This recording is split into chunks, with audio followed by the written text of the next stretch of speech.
नमस्कार। ये मेरी एक रचना है, कैकेयी के राम। प्रश्न कई लोगों ने किया, कैकेयी के राम क्यों? वैसे तो राम सबके हैं, क्योंकि राम अगर हम पौराणिक रूप से लें तो जब राम इस धरती पर अवतरित हुए तो उन्होंने पहले ये कह दिया था, विप्रधेनु सुर संत हित। तो कहीं ये नहीं कहा था दशरथ के लिए, कौशल्या के लिए या किसी अन्य के लिए।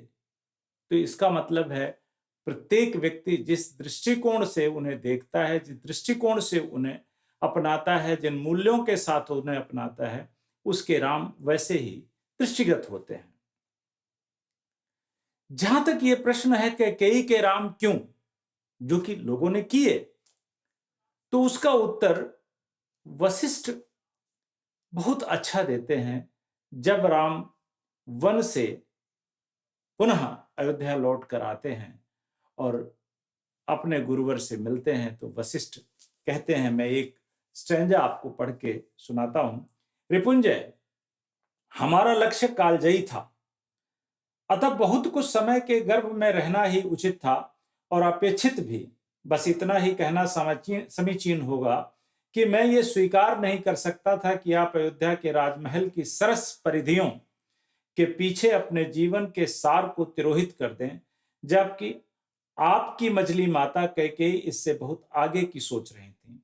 वे आपके जीवन के हर अध्याय में आपकी जय लिखी हुई देखना चाहती थी। वे अल्प विरामों में बंधी हुई उपलब्धियों और विरामों में उलझी यशोगाथाओं को आपके जीवन में कोई स्थान देना नहीं चाहती थी। तो चाहती क्या थी कि राम की यात्रा राम से बड़ा नाम करने वाली,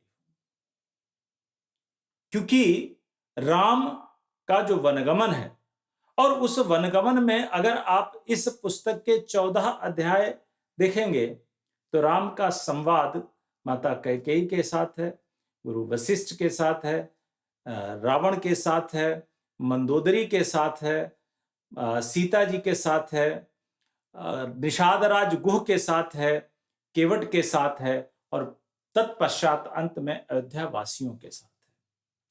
देखिए, एक ऐसा मार्ग जो राम का मार्ग है, जहां मूल्य हैं, जहां आदर्श हैं, जहां भावनाएं हैं, जहां कल्याण है, जहां मैत्री है, जहां सहयोग है, जहां सबको साथ लेकर चलने की उत्सुकता है, जहां एक कोलाहल भी है कि राम लंका पर विजय करके लंका को अपने अधीन क्यों नहीं करते, उस पर नियंत्रण स्वयं क्यों नहीं स्थापित करते।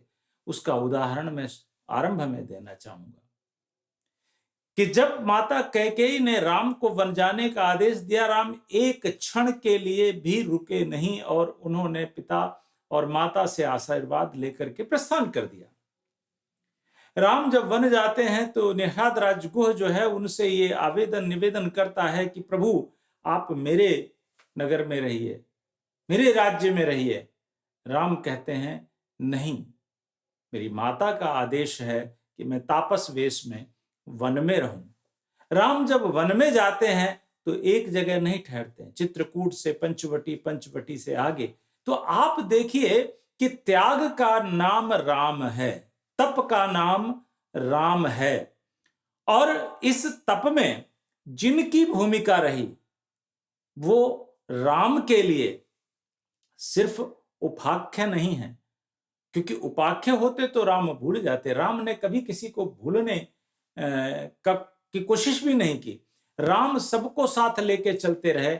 नहीं तो आप अनुमान कीजिए कि जो 3 पग में संपूर्ण ब्रह्मांड नाप लेते हैं, वो केवट से ये प्रार्थना क्यों करते कि आप गंगा पार करा दीजिए। वो समुद्र से 3 दिनों तक विनय क्यों करते कि मुझे मार्ग दीजिए श्रीलंका को जाने के लिए। जो राम त्रिलोकदर्शी हैं, वो सीता के हरण के बाद वो खग, मृग, मधुकर, श्रेणी, इनसे क्यों पूछते कि मेरी सीता कहां है, क्योंकि उन्हें ज्ञात होता। राम जटायु का अंतिम संस्कार इस प्रकार से करते हैं कि जैसे कोई पिता तुल्य व्यक्ति का कर रहे हों। पक्षी है और गिद्ध, जिसको हे दृष्टि से लोग देखते हैं, लेकिन राम उसे गले से लगाते हैं, राम उसका अंतिम संस्कार करते हैं। राम सबरी के आश्रम जाते हैं, लक्ष्मण को बार बार क्रोध आता है कि भैया इतना क्या है कि वो क्यों जा रहे हो सबरी के आश्रम में। तो राम उनका कारण बताते हैं और कारण कहते हैं कि अभी आपको स्वयं ही पता चल जाएगा। उनके जूठे बेर खाते हैं। राम जब लंका पर विजय के लिए अपनी तैयारी करते हैं तो वानर और भालुओं का साथ लेते हैं। ये संदेश था आज के समाज को, आज के इतिहास को, क्योंकि इस इतिहास में जहां आप लगातार तिरस्कार यानी ऊंच और नीच, निम्न और उच्च, ये श्रेणियों में बांटते हैं, वहां राम सबको साथ लेकर के चलते हैं। और राम माता कैकेयी से स्वयं एक बात कहते हैं।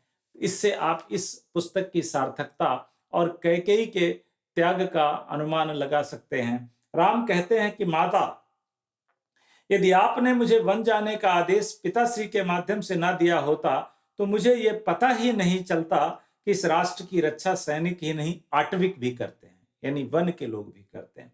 योद्धा ही नहीं ऋषि भी करते हैं, अंत्यवासी ही नहीं वनवासी भी करते हैं। इसके समृद्ध और सुदीर्घ होने की कामना केवल राज सिंहासन पर विराजे हुए राजा ही नहीं करते हैं, अपितु उस देश की सीमाओं के भीतर रहने वाली वन्य जातियां और पशु पक्षी भी करते हैं। हमारी विजय, हमारे यश और हमारी समृद्धि में उनका भी योगदान होता है। बस वे कभी अपना भाग आपसे मांगने नहीं आते, वे तो परमार्थ को ही अपना पुरुषार्थ समझते हैं।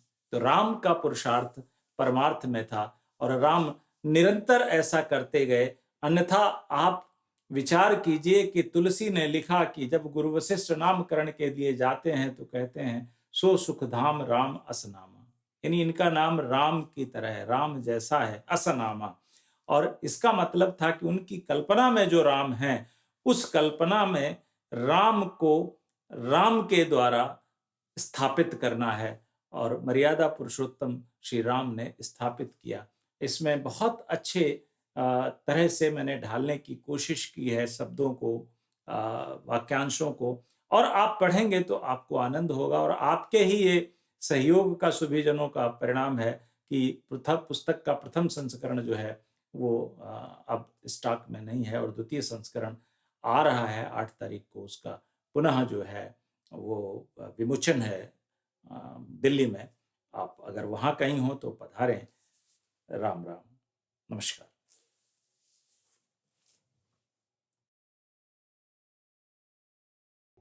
8 मिनट।